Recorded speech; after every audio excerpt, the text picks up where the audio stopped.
এবার সুন্দরবনের আকাশে ড্রোন। ফ্রেজারগঞ্জ এবং মৌসুমী দ্বীপের উপকূলের আকাশে রহস্যময় আলো দেখতে পাওয়া গেল। গতকাল রাতে বিভিন্ন রঙের আলো দেখা যায়, এই দাবি স্থানীয়রা করছেন। আপনারা দেখতে পাচ্ছেন এই মুহূর্তে ড্রোনের আলো।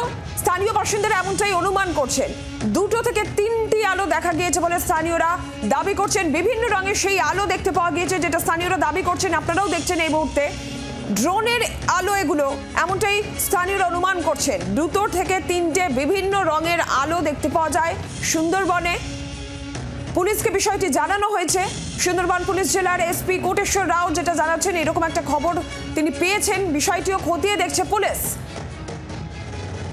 আমরা আরো বিস্তারিতভাবে জানবো। সরাসরি নকিবউদ্দিন গাজী আমাদের প্রতিনিধি রয়েছেন আমাদের সঙ্গে।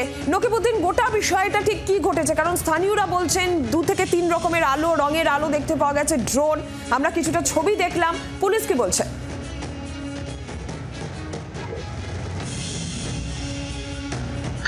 দেখো নীলাঞ্জনা, তোমাকে বলে রাখি যে এই যে উপকূলবর্তী এলাকায়, বিশেষ করে মৌসুমী এবং ফ্রেজারগঞ্জ গঙ্গাসাগর লাগোয়া যে নদীমাতৃক এলাকায়, সেখানে কিন্তু হঠাৎ করে রাতে এভাবে রঙিন আলো দেখা যায়, যে আলোতে নিমছে এবং জ্বলছে, এবং সেটা ড্রোনের আলো প্রাথমিকভাবে মনে হচ্ছে স্থানীয় মানুষদের কাছে।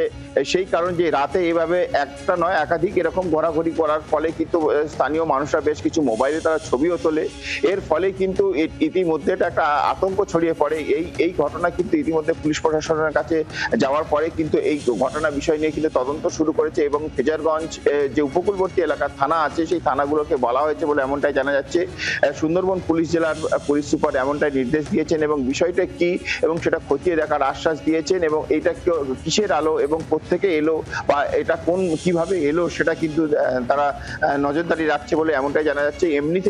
এমনিতেই উপকূলবর্তী এলাকায় নজরদারি অনেক আগে থেকেই নজরদারি রাখা হয়েছে। উপকূলবর্তী এলাকার যে নদীমাতৃক এলাকায়, সেই সব জায়গায় স্পিড বোটের মাধ্যমে নজরদারি রাখছে স্থানীয় পুলিশ প্রশাসনের পক্ষ থেকে।